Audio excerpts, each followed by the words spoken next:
How much can you hold? That you, being rooted and grounded in love, may be able to comprehend with all the saints what is the breadth and length and height and depth, and to know the love of Christ which surpasses knowledge, that you may be filled up to all the fullness of God. Ephesians 3:17 through 19.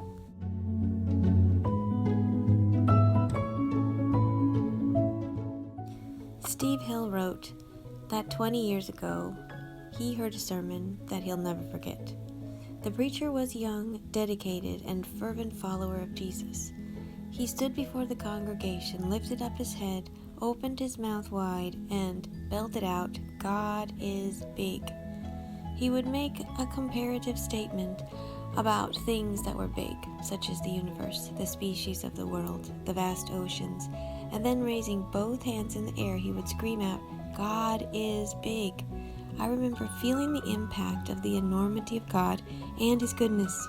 That simple 3-word statement was branded in my memory forever. Several years later, while reading the works of Robert South, I came across this statement, and that would fit well in this young man's message. He wrote,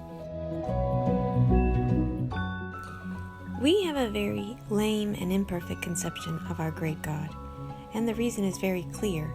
We are forced to understand that which is infinite after a finite matter. Simply put, one thing receives another, not according to the full size of the object, but according to the scanty scope of its own capacity. If we let down a vessel into the sea, we shall bring up not what the sea can afford, but what the vessel can hold. And just so it is our understanding of God." My friend, God is big, and for us to try to understand everything about Him is futile. His ways, His thoughts, and His desires are so much greater than ours. People often say, "I want everything God has for me." And my answer to them is, how much can you hold? This devotional was taken from the Reverend Steve Hills book, Daily Awakenings, and I pray you have a blessed day.